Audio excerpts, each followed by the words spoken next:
So you know how in elementary school sometimes they make you write a book? Well, my school was no different. So my first story is called The Legend of the Ice Dragon. I wrote this book in 4th grade. It was for a Christmas special and I wrote it because I wanted to be unique. While everyone was writing stories about Santa and snowmans, I was writing a story about a quest, about a dragon and everything. This story takes place in the year 9354, which is the future, but when I was writing it, I pictured it to take place in ancient times. I did not understand dates that well at the time, so by the way, if you want to read this book yourself, then I will have an unlisted video in the pinned comment, if I remember. So anyways, let's read this thing. Once upon a time, there was a legend about an ice dragon. The ice dragon guarded the ruins in the coldest spot of the world. Albert, the 6-year-old boy, was like, Dad, read it again. Again? I read this book 1,000 times. Then Albert started begging for him to read the book. Then his dad was like, okay, fine, you dumb kid. Then he reads the book. There is an ice dragon that roams around the ruins and has a flower on his head that keeps it alive. If you pluck the flower, you have control on any season. Blah, blah, blah. The end. Then Albert was like, I want the flower. Then the dad was like, the dragon is not real. Go to bed. And he shut the door and he could not sleep. 14 years later, he is now 20 years old and he starts his journey to the ruins. After 16 hours of traveling, he found the ruins. Albert walked into the ruins and he walked up the stairs. And he walked up the stairs for 1 hour. Then he made it to the last floor. The last floor had pictures of the ice dragon. And then Albert was like, this cannot be a coincidence. This has to mean something. Then he found a dusty diary and he read the diary. I have been studying the ice dragon for 13 years alone. I was losing more food and water as the days passed. Whoever reads this, take the flower off the dragon's head. Written by Leo in the year 5678. Then he was like, the dragon is real. Then he held a war of the ice dragon. Then the dragon destroyed the roof of the building. Albert watched in horror as the ice dragon destroyed the bottom floor of the building that he was in. Then Albert jumped to another building and grabbed the ledge of a window. Then the ledge of the window was collapsing and he went falling and he landed on the back of an ice dragon. Then he felt something on his hand and it was the flower. And he whipped the flower off. Then the dragon gave its last roar and fell to the ground. Albert felt his body overcoming with energy, strength, and he was able to fly. Then he flew back to the village and everyone was amazed. The end. Yeah, I'm glad I took a creative approach. Again, everyone's making stories about Santa, snowman, and my story has nothing to do with Christmas, and yet still somewhat fitting with the theme. Here are some pictures of what I imagine the ruins to look like. I took inspiration from the Rune Kingdom from Mario Odyssey. Okay, it's time for the next story. So the rest of the stories were written when I was in 6th grade. Anyways, the next story is how a scorpion saved Olympus and became a daddy longlegs. So for context, we were learning about the Greeks and the gods. And they had stories that explained stuff that are really not true, but they still believed it. The teachers asked us to make our own version of these stories. I was originally going to make it about why daddy longlegs are not related to spiders, but the teacher made me do something else. So, I don't know if you know this, but scorpions are related to daddy longlegs. So I wrote my story about that. So anyways, let's read this thing. Once long ago, there was 2 brothers. One was the Imperial Scorpion. He was the emperor of the Scorpion Empire, and he was evil to his stingle.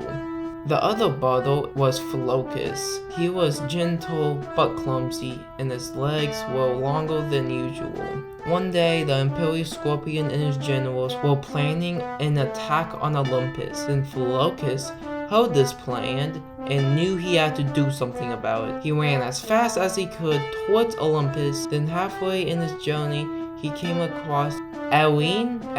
Is that how you say it? Irene. Irene. Then halfway through his journey, he came across Irene, and Philocus told her the whole thing. Then Irene told Zeus all of that, and they set up a plan to stop the Scorpion Empire. The next day, the Scorpion Empire came to Olympus, and Zeus whipped out his lightning bolts and zap the Emperor Scorpion and his generals, just leaving a pile of dust. Then he sent the god of the west wind to blow them into a hot and ugly desert. As a gift, Philocus got turned into an actual daddy longlegs, and he got a wife so they could reproduce, and they live happily ever after. The end. Yeah, this story is pretty goofy looking back on it. I don't have much to say about this one. Again, if you want to read this yourself, then the Google Doc will be in the pinned comment. For the last story, or should I say the last stories, because this story has 3 installments. Unlike the last stories we covered, I don't have the script for these, so I'm going to depend on my memory, so if I get something wrong, I'm sorry. But before I read this story, I need to explain how I got the idea. So the teacher showed us 3 images, a cow, a post office, and a certain date I cannot remember. We needed to write a story based on these 3 things. And what I came up with was Mission Impossible but with cows, and I called it Mission Unmilkable. So the first installment is about how the cows are sick and tired of humans turning their kind into burgers. So they sent a dairy cow, which his name is Moo, which is an acronym I cannot remember.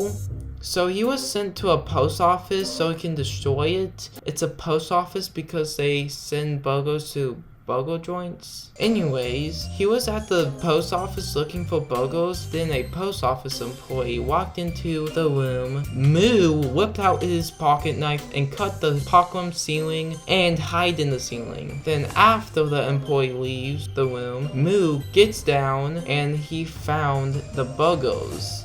Then he plant bombs and he blew up the post office. The end. But no, there's a sequel. The sequel starts off with Moo being introduced to his new partner, whose name is Dairy. So they were sent to Burger King.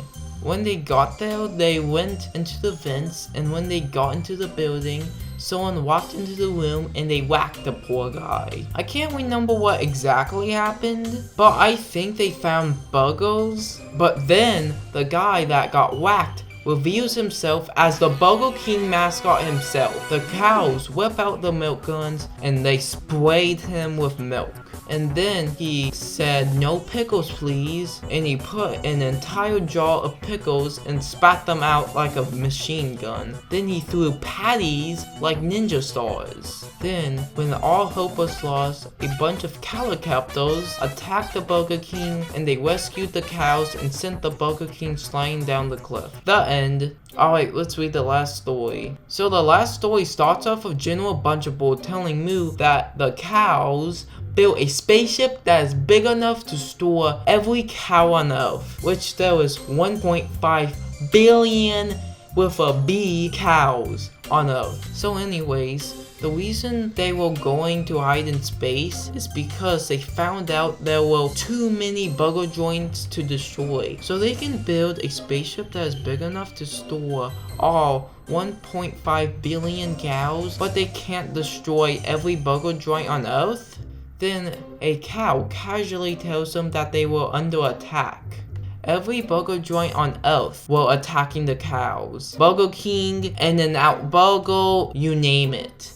I like to imagine that the burger joints were using helicopters and tanks with the logos imprinted on it. That's just funny to me. Does anyone else find that funny? Just me? Okay. I can't remember what happened next, but I remember that Moo and Bunchable got surrounded by a bunch of fast food employees, and I think they were ran over by Dairy. Don't worry, no one was hurt. Then she was like, the ship is about to launch. So they gathered the remaining cows, and when the ship was taking off, the Burger King mascot attacked Moo. Then Moo threw him down to his death of his business. While the ship was taking off, all the burger joint mascots were arguing and the cows lived happily ever after. The end. Reading the story, you might be like, this is awfully similar to a certain game. Okay, I did copy Henry Stickmin a bit. Specifically completing the mission with the Top Hat King ending. If you watch a playthrough of that, you can see the resemblance. So these were the stories. I might do a part 2. Let's just see about that.